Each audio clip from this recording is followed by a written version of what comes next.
नमस्कार. स्वतंत्र भारताची 75 दैदिप्यमान वर्षे या आमच्या विशेष मालिकेच्या 6व्या भागात आपलं स्वागत. इंदिरा गांधींचे वादग्रस्त निर्णय, सामाजिक संघटनांची आंदोलनं, कर्मचाऱ्यांचे देशव्यापी संप, राजकीय उलथापालथ या आणि अशा अनेक घडामोडींनी 1970चं दशक प्रचंड गाजलं. जवळपास 1.5 वर्ष चाललेल्या आणीबाणीमुळे इंदिरा गांधी यांच्या सरकारविरोधात देशभर तीव्र असंतोष पसरला. जयप्रकाश नारायण यांनी संपूर्ण क्रांती मोहिमेद्वारे देश ढवळून काढला. महागाईने उच्चांक गाठला होता. या विरोधात मृणाल गोरे यांनी असंख्य महिलांना एकत्र करीत सरकारविरोधात लाटणे मोर्चा काढला. संपूर्णपणे महिलांनी चालवलेल्या या आंदोलनाने देशभरातल्या लोकांचं लक्ष वेधून घेतलं. दलित पॅन्थरसारख्या आक्रमक आणि नव्या जाणीवांच्या संघटनेने जन्म घेतला. तामिळनाडूत अण्णादुरई यांच्या मृत्यूनंतर MG रामचंद्रन यांनी AIADMK या पक्षाची स्थापना केली. महाराष्ट्रासह अनेक राज्यांना भीषण दुष्काळाने ग्रासलं. आणीबाणीच्या आधी भारताने पोखरणमध्ये पहिली अणुचाचणी करून बड्या राष्ट्रांचं लक्ष वेधून घेतलं. हे सगळं होत असताना भारताचे शास्त्रज्ञ कृषी, उद्योग, आधुनिक तंत्रज्ञान, अवकाश संशोधन, सॉफ्टवेअरची निर्मिती यासारख्या क्षेत्रात जीव लावून काम करत राहिले. भारत उभा राहत गेला. भारत घडत गेला. आणखी काय काय झालं 1972 ते 1976च्या काळात स्वतंत्र भारतात, ते आता आपण पाहूया.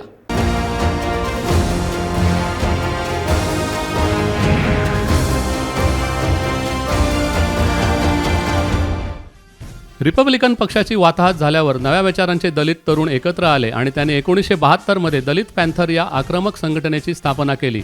राजा ढाले, नामदेव ढसाळ, कवी पवार, अर्जुन डांगळे, उमाकांत रणधीर या युवा नेत्यांनी सरंजामशाही आणि साम्राज्यवाद हे आपले सर्वात मोठे शत्रू असल्याची भूमिका घेतली. दलितांची सत्ता म्हणजे जनतेची सत्ता अशी घोषणा करीत दलित पॅन्थरने व्यापक मुद्दे घेऊन अनेक आंदोलने केली.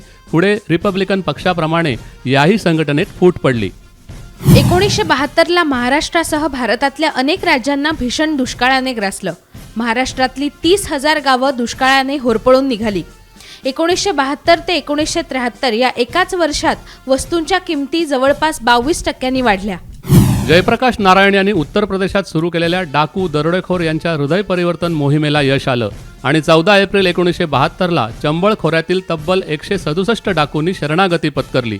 त्यामुळे डाकूंच्या दहशतीची धग कमी होऊन उत्तर प्रदेशच्या विकासाला चालना मिळाली. 1 मे 1972ला मुंबई दूरदर्शन केंद्राच्या कृष्णधवल कार्यक्रमांना सुरुवात झाली. त्यानंतर 3च वर्षात कोलकाता, चेन्नई, अमृतसर, लखनौ आणि श्रीनगरला दूरदर्शन केंद्रे स्थापन झाली आणि दूरदर्शनची देशभर वाटचाल सुरू झाली. भारताची अंतरिक्ष मोहीम सुसंघटित आणि व्यापक करण्यासाठी 1 जून 1972ला अंतरिक्ष आयोगाची स्थापना करण्यात आली. इस्रोचे तत्कालीन अध्यक्ष सतीश धवन यांच्याकडेच अंतरिक्ष आयोगाची जबाबदारी सोपवण्यात आली. या आयोगाने भारताच्या अंतरिक्ष कार्यक्रमात मोलाची भूमिका बजावली. 18 मे 1972ला भारताच्या शास्त्रज्ञांना पुन्हा एकदा पूर्णिमा ही अणुभट्टी कार्यान्वित करण्यात यश मिळालं. फास्ट फिशन आणि फास्ट न्यूट्रॉन्स यांच्या अभ्यासासाठी उभारण्यात आलेल्या या अणुभट्टीत प्लुटोनियम ऑक्साईडचा इंधन म्हणून वापर केला गेला. हिमाचल प्रदेशातील ज्येष्ठ गांधीवादी नेते सुंदरलाल बहुगुणा याने 1973 जंगलतोडी विरोधात चिपको आंदोलन उभारलं. बहुगुणांच्या नेतृत्वाखाली हजारो महिला एकत्र आल्या आणि त्यांनी झाडांना आलिंगन देऊन उभं राहण्यास सुरुवात केली. या आंदोलनाने प्रभावित होऊन इंदिरा गांधी यांनी 1980 साली धोरणात्मक निर्णय घेऊन 15 वर्षासाठी जंगलतोडीला देशभर बंदी आणली. 1973 दिल्लीत झालेल्या ATP टेनिस स्पर्धेत भारताच्या विजय अमृतराज यांनी ऑस्ट्रेलियाच्या एंडरसनवर विजय मिळवला. ग्रँड प्रिक्स स्पर्धा जिंकणारे अमृतराज हे पहिले भारतीय खेळाडू ठरले. त्यानंतर डेव्हिस कपसहित अनेक स्पर्धांमध्ये चमकदार कामगिरी करून खऱ्या अर्थाने अमृतराज यांनी भारतीय टेनिसला चेहरा प्राप्त करून दिला.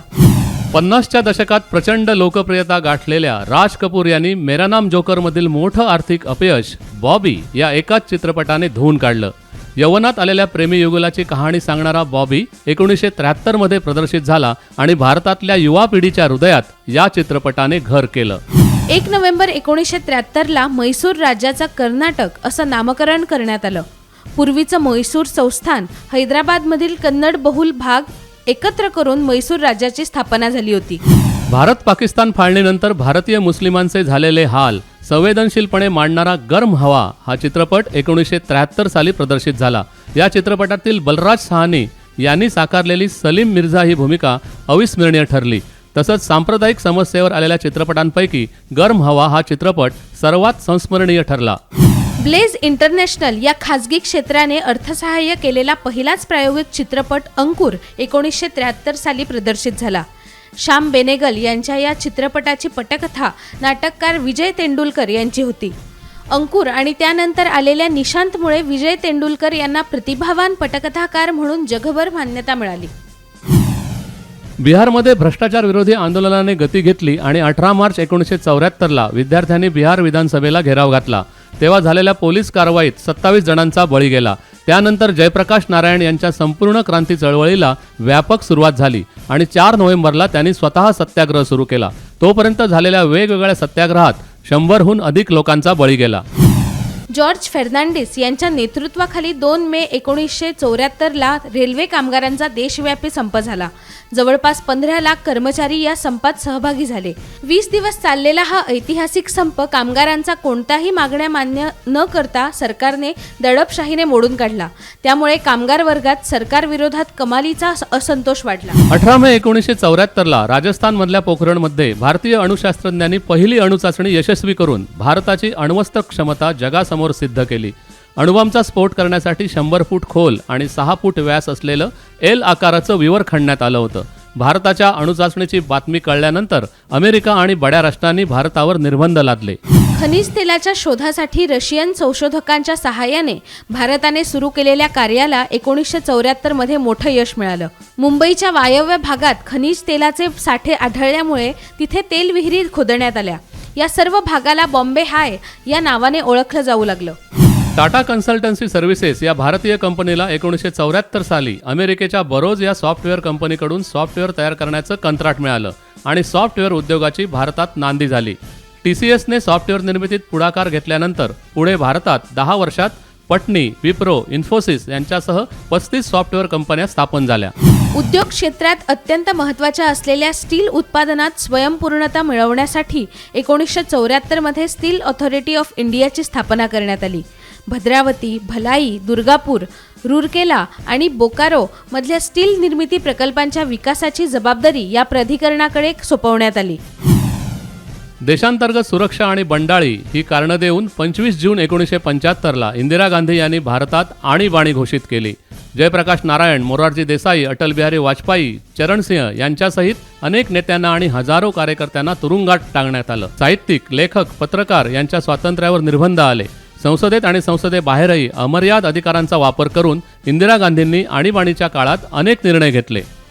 19 एप्रिल 1975ला आर्यभट्ट हा भारताचा पहिला उपग्रह रशियाच्या सहकार्याने रशियातल्या बैकानूरमधून अंतराळात यशस्वीरित्या प्रक्षेपित करण्यात आला. आर्यभट्ट या उपग्रहाचं आयुष्य 6 महिने होतं, पण प्रक्षेपणानंतर 4च दिवसात या उपग्रहाच्या ट्रान्सफॉर्मरमध्ये बिघाड झाल्यामुळे तो नादुरुस्त झाला. 1975 मध्ये भारतात नॅशनल थर्मल पॉवर कॉर्पोरेशन म्हणजेच NTPCची स्थापना करण्यात आली. देशाच्या वेगवेगळ्या भागात NTPCच्या माध्यमातून औष्णिक वीज प्रकल्प कार्यान्वित करण्यात आले. त्यामुळे 2006 पर्यंत देशाच्या एकूण वीज निर्मितीत NTPCचा वाटा 21% पोहोचला. 1975 मध्ये भारतात अनेक महत्त्वाचे धरण प्रकल्प पूर्णत्वास गेले.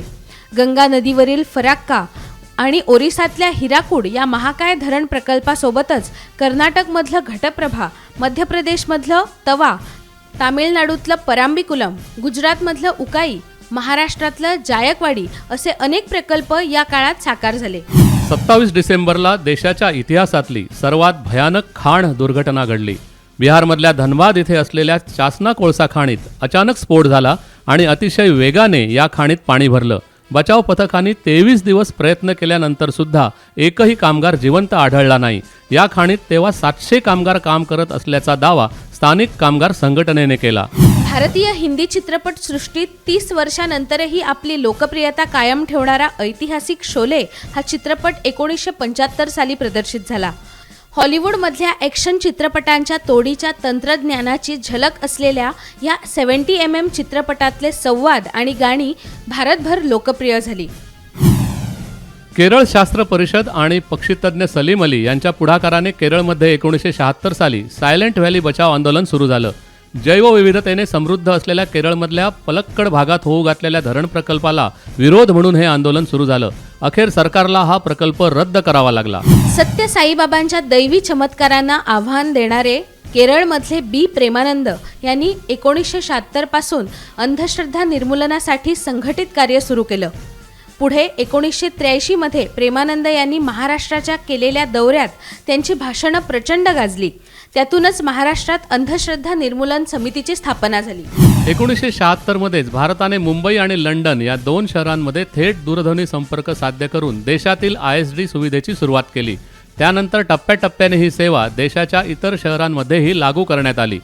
आणीबाणी सुरू असताना 18 डिसेंबर 1976 या दिवशी इंदिरा गांधी सरकारने वादग्रस्त अशी 42वी घटना दुरुस्ती केली. या घटना दुरुस्तीने राज्यघटनेच्या प्रिएम्बलमध्ये सार्वभौम लोकशाही प्रजासत्ताक ऐवजी सार्वभौम समाजवादी धर्मनिरपेक्ष लोकशाही प्रजासत्ताक अशी शब्दयोजना केली गेली. या दुरुस्तीमुळे घटनेच्या एकूण 40 कलमामध्ये बदल करण्यात आला. भारतातल्या वेठबिगारीच्या समूळ उच्चाटनासाठी 9 फेब्रुवारी 1976ला bonded labour system abolition act हा कायदा संमत करण्यात आला. वेठबिगार मजुरांची मुक्ती साधणाऱ्या या कायद्यामुळे मालकांनी कर्जापोटी जप्त केलेली स्थायी आणि अस्थायी संपत्तीसुद्धा मजुरांना परत करणं बंधनकारक झालं. आणीबाणीच्या काळात सत्तेच्या अतिरिक्त वापरावर विडंबन करणाऱ्या किस्सा कुर्सिका या चित्रपटावर भारताच्या सूचना आणि प्रसारण मंत्रालयाने 1976 मध्ये बंदी आणली. इतकंच नाही तर संजय गांधी आणि त्यांच्या कार्यकर्त्यांनी या चित्रपटाच्या निगेटिव्ह जाळून टाकल्या. या कृत्याबद्दल पुढे जनता पक्षाच्या राजवटीत संजय गांधी यांना आर्थिक दंडाची शिक्षा सुनावण्यात आली. आमची ही मालिका तुम्हाला कशी वाटते ते जरूर आम्हाला कमेंट बॉक्समध्ये कळवा. आणि हो, गोवा आणि आसपासच्या ताज्या बातम्यांसाठी गोमंतक TV या आमच्या YouTube चॅनलला सबस्क्राईब करायला विसरू नका. तसंच आमच्या फेसबुक पेजलाही फॉलो करा. धन्यवाद. उद्या पुन्हा भेटूया नवीन माहितीसह. तोपर्यंत पाहत रहा गोमंतक TV.